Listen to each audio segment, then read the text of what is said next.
Welcome to module 8 of database management systems. We have been discussing basic SQL queries, and this is the third and closing part of that introductory discussion that we started in the sixth module.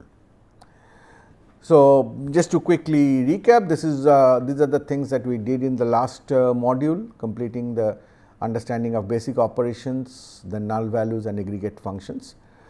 In the current module, we want to understand a feature which is very important in SQL query forming. It is called the nested query, or more formally nested subquery in SQL. And we would like to understand the process of data modification, and those are the two things that are outlined here. So, let us start with nested subqueries.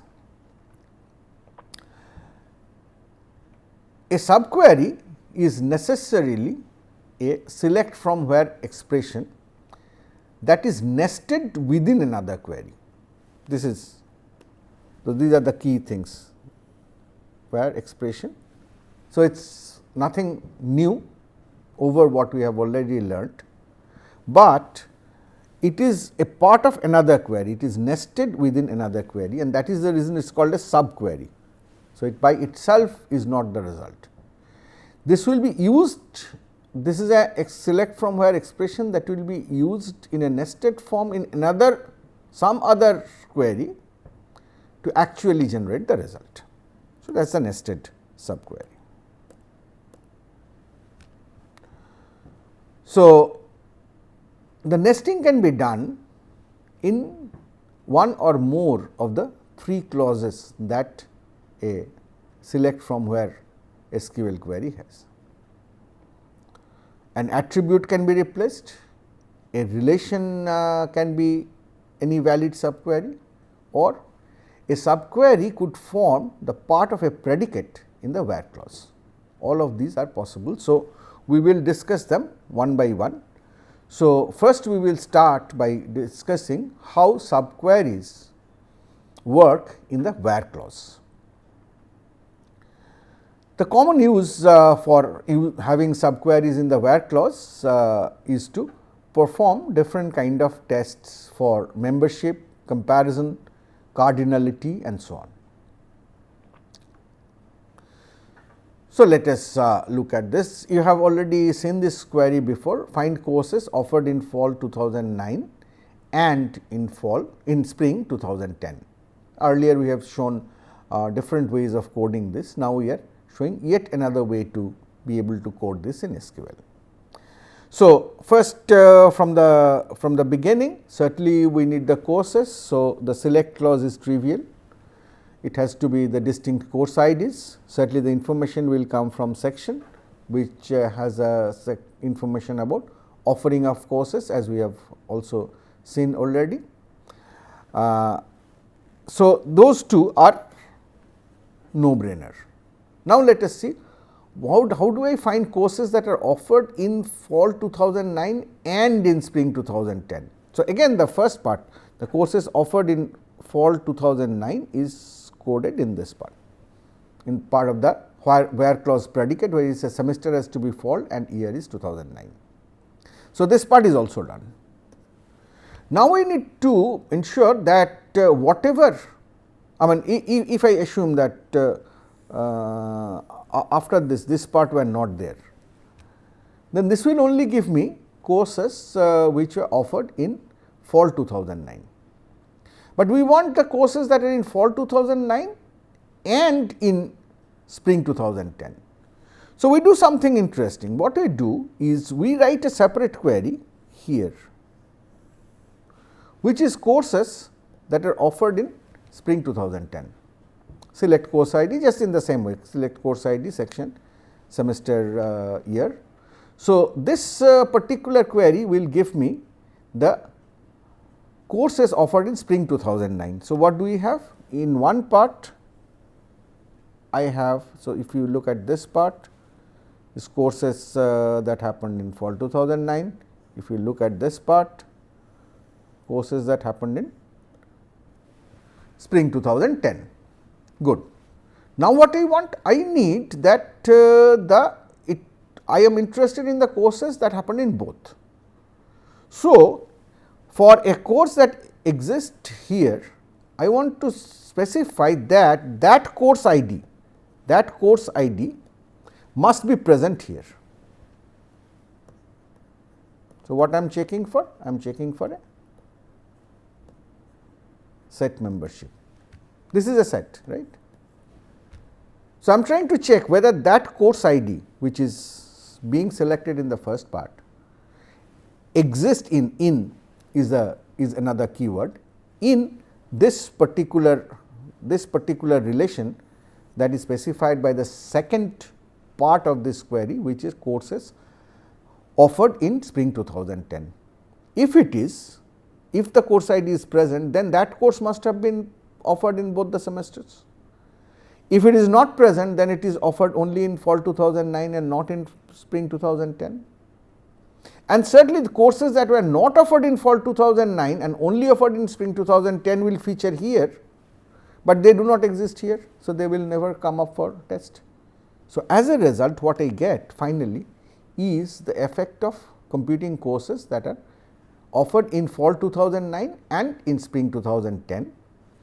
This part of the query which I used as a part of the where clause is my nested subquery, and in this case, as we have seen, it is used for set membership. And this is the basic idea of using nested subqueries. That is, a nested subquery will always give you a relation. So, you try to put that relation in the right context of the where clause, from clause or select clause, and then make use of it in building up your logic. So, let us run through some examples. This is what you are saying is earlier one was the courses offered in both. Here we are trying to do kind of the difference, saying the courses offered in fall 2009, but not in spring 2010. Certainly, we easily get that by changing the membership to negation of the membership. Earlier it was in, now you do not in, you will simply get that. It is up to you to take some examples and convince yourself that this kind of a nesting will work. We find the set of find the total number of distinct students who have taken the course section taught by the instructor. ID, some ID is given. So, again we form a nested query. Here is a nested query which tells me the courses taught by this particular teacher 10101, and then we check set membership in terms of this course ID, section ID, that is fields of the takes relation, to see that whether that particular tuple can exist in the course offered by the specific teacher. If it does, then take out that ID, which will turn out to be the student ID in this case, because that is the text relation has the student ID. Take out the student ID and count it as distinct. So, this can simply give you the answer to this query.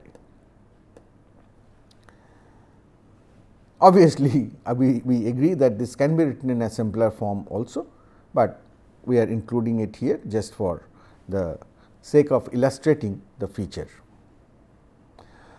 There is another clause called the sum clause. Look at this, find names of instructor whose salary is greater than that of some, which means at least one instructor in biology department, and we have already seen this coding before. Now, we can do this in terms of the nested query by using, again, this is certainly the salary of instructors in biology department, and we are doing greater than some. That means that the salary here being checked must find at least one record here, so that it is greater than that salary value. So, it is greater than some is a nice way to find existential records using the nested subquery. The logic of sum clause I have detailed out here. So, we will not go through each one of them. in this discussion. I leave it unto you to study and convince yourself that you understand the semantics of sum.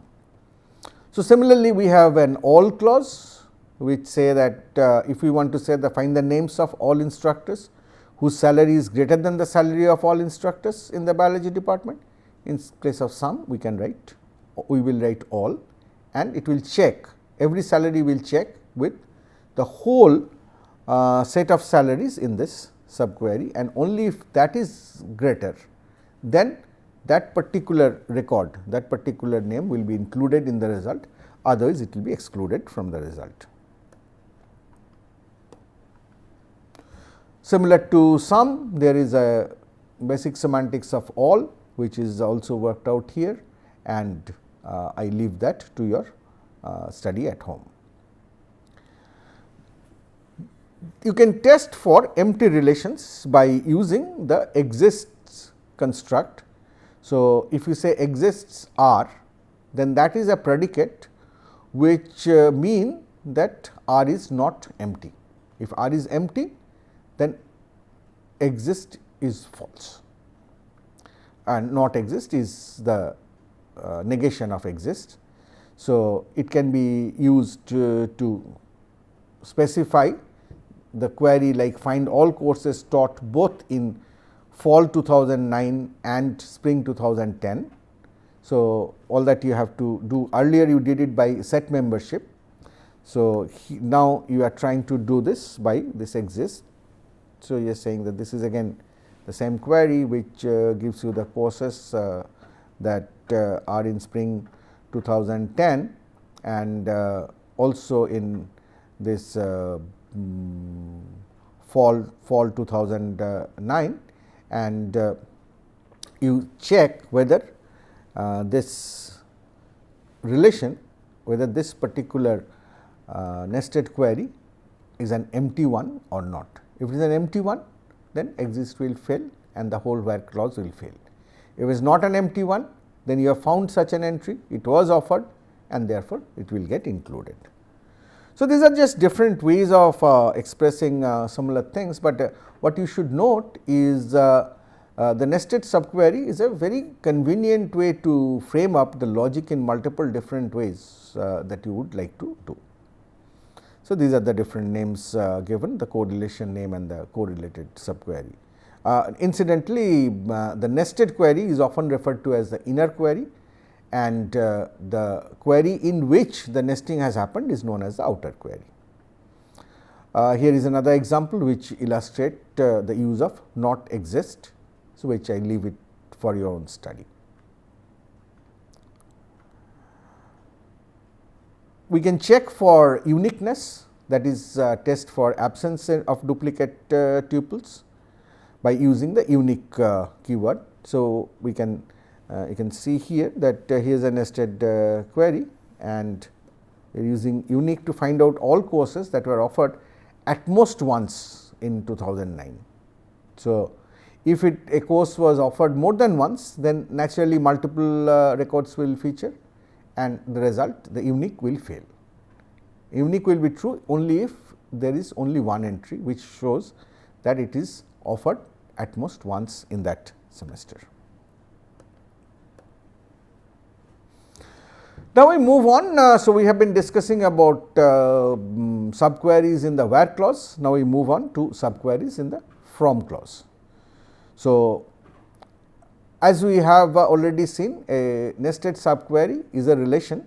So, it can naturally be used in the place of any relation that we have in the from clause. So, we are trying to find out average instructor salaries of those departments where the average salary is greater than 42,000. So, look at this is a nested subquery. So, what is been found here?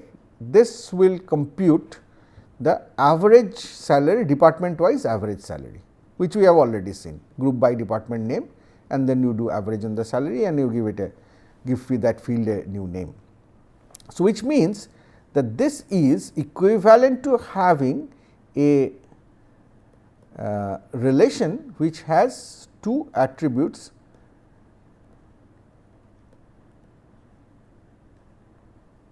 depth name and AVJ salary.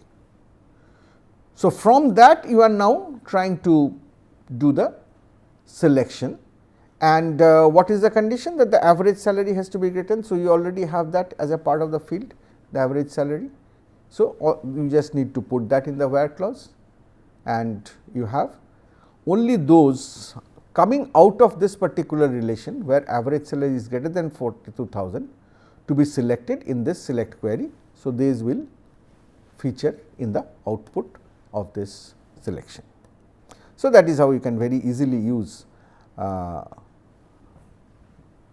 nested subquery in the from clause, and for this we did not earlier we solved this problem using the having clause, but here we will not we did not need the having clause to do this.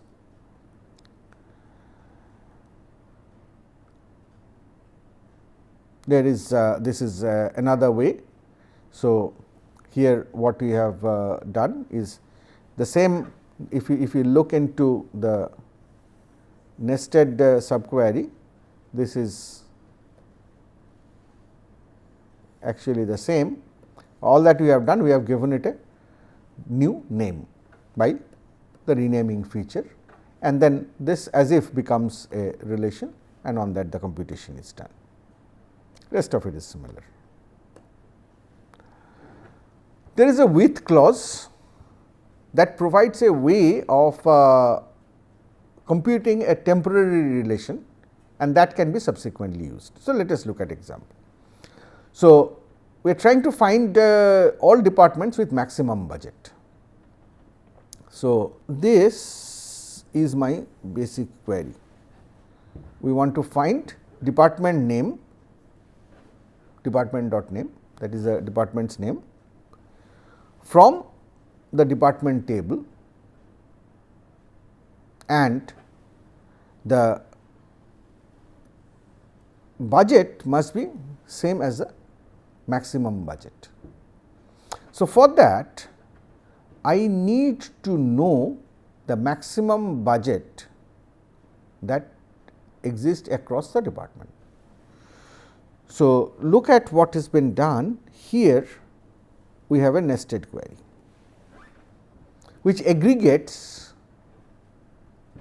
the maximum budget from the departments. So, this gives you the value of the maximum budget. We make that into a temporary table, max budget, with an attribute value. So, this is renaming. So, you can see the renaming is being used in very interesting ways. So, this is my nested query that gives me a relation, and this is my definition of the relation. So, max budget now is a temporary relation, a relation that I use subsequently in my from clause, and with allows me to do that. This relation will not be available otherwise. After this query, this relation will not exist. This is just a temporary one computed for this query. So, this gives me the budget value, this gives me the department and department specific budget, and this condition tells me that I can choose all the departments which has the maximum budget. A very nice way of using this. So, with clause can be used in even more involved way. Again, this is an example which is more complex use, and I leave it to you to practice, study and understand. We move on to subqueries in the select clause finally. A scalar subquery is one where there is a single value is expected. So, we can very easily use that in the select. So, what if you look at this part which is the subquery. So, you are saying list all departments along with number of instructors each department has. So, this condition tells that from the instructor we are taking out that department name where the instructor works. So, you count them and then you form that as a new attribute. Mind you, while we were using this in the from clause, we were treating that as a relation, because nested query will give a relation. But here in the select clause, the entities are attributes. So, this as is renaming of attribute, which mean, but this is a relation.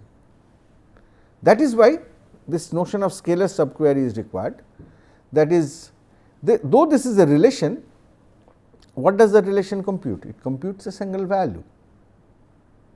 So, that value we are putting as an attribute name num instructors.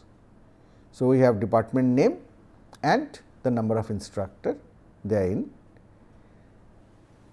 for each and every department that we actually have from the department list. So, it is a very interesting way of using this nested subquery in terms of the select clause. Naturally, since in the select clause I cannot have every entry in the select clause has to be an attribute, pure relations are not possible. So, if the subquery returns more than one tuple, which cannot be conceived as one or more attributes, then it will be a runtime error. That will not be allowed, because we do not know how to handle multiple tuples in terms of a select clause. Okay. Next we move on to discussing the modifications to the database. How do we modify the database? So, we will look into some of the ways of changing the records or removing records from that. Earlier we saw a delete of record which removed all records from a relation, but now we will see selective deletion, insertion and update of values. Now, deleting all instructors are easy, delete from instructor, all records are erased and this becomes an empty table. But suppose we want to delete all instructors from the finance department, then like we do in the select from where, we again use the where clause as a predicate and say that delete from instructor, but you do the deletion provided this condition is satisfied, that is department name is same as finance. So, it is very similar to the select from where, but the effect is unlike select from where no tables change in the database. Here the table is actually changing because these instructor records are deleted whose department name was finance. The third example shows delete all tuples in the instructor relation for those instructor associated with the department located in the Watson building. So, a Watson building may have multiple departments. So, all instructors who worked on those departments which are located in the Watson building, that you remove.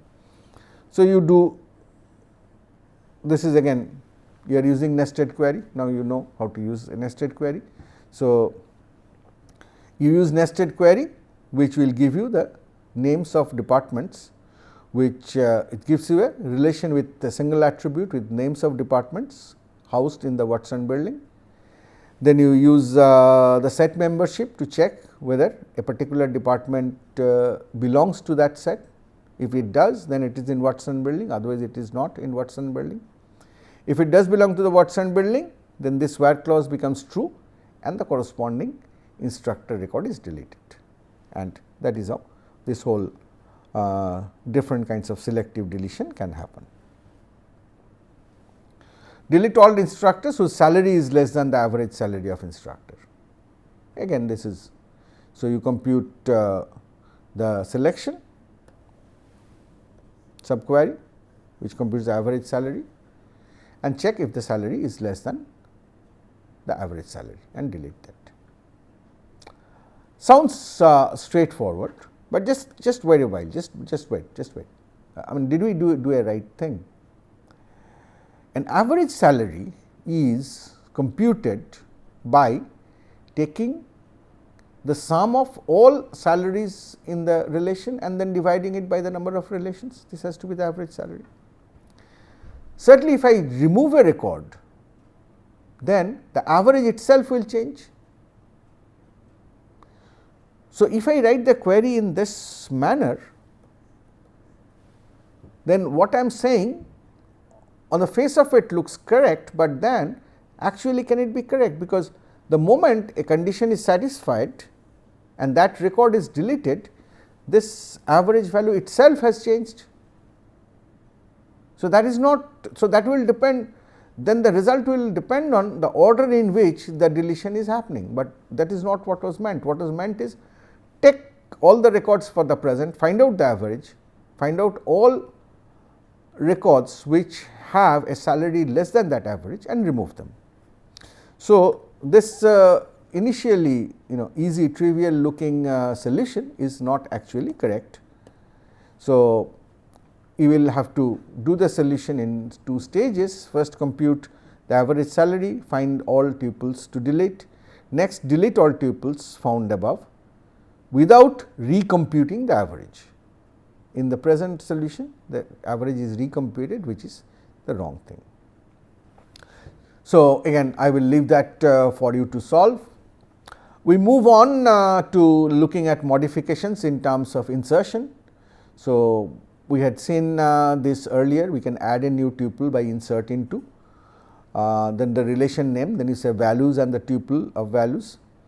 We can specify the, if we do not remember the order of attributes in the relation, then we can also specify the order in which we are actually giving the information.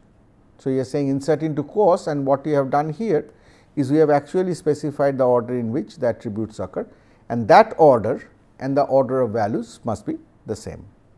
In the first case, this order of values is decided by the order of the attributes that exist in terms of the create table. Add a new tuple to student with total credits set to null. That is, I do not know, if you are adding a student, initially it does not have a credit, right. The credit is a nullable field. The credit will be earned after the student has gone through the courses and all that. So, if I do not know the value of a field, then I can write null null, which is a special value designating unknown for at the time of insertion. Add all instructors to the student relation with total credit set to 0. So, I can also combine insert with select. So, we are taking the first part, this part is selection, which generates a whole lot of records having ID, name, department name and the total credit set to 0 from the instructor, and insert them into the students. So, these will get inserted into the students. Select from where statement is evaluated fully. So, this first select from will be done before any of its results are inserted in the relation. So, that is the basic condition that SQL guarantees, because if that were not the case, then such situations will become circular and will cause problem. Updates can be done based on particular values. So, you can update a table based and what it means that you could update the values of specific fields. So, here in the first case we are trying to give a 3% salary raise for salaries which are more than 100,000 and some 5% raise for salaries which are less than equal to 100,000. And mind you, this order in which you do the update is important, because if you do the later update first, then someone who had qualified in the later part was less than 100,000, with the increase will become more than 100,000 and will also qualify for the second one. So, that will become wrong. So, update often is dependent on the order, and therefore, you have yet another feature to take care of this when you have a specific order to do things. It is called the case. So, you say when salary, case is a new keyword, when is a keyword, when salary is less than equal to 100,000, then this is how you hike, otherwise this is how you hike. So, it looks more like the if statement of C, C++. You can do updates with scalar subqueries. We have seen scalar subqueries already. So, you can use a scalar subquery. Again, I would not go through the details, please study and you will be able to understand. So, these are different examples. So, to summarize, we have introduced a very powerful feature in SQL query known as a nested subquery, where we can write a select from where expression as a part of the where predicate, or as a relation in the from clause, or as one or more collection of attributes in the select clause, and it can be used in several other places also. We have seen the ways to perform data modification in terms of deleting, inserting and updating records, and we have also seen how nested subquery often may be very useful not only in terms of performing a query, but also in terms of performing certain data modifications.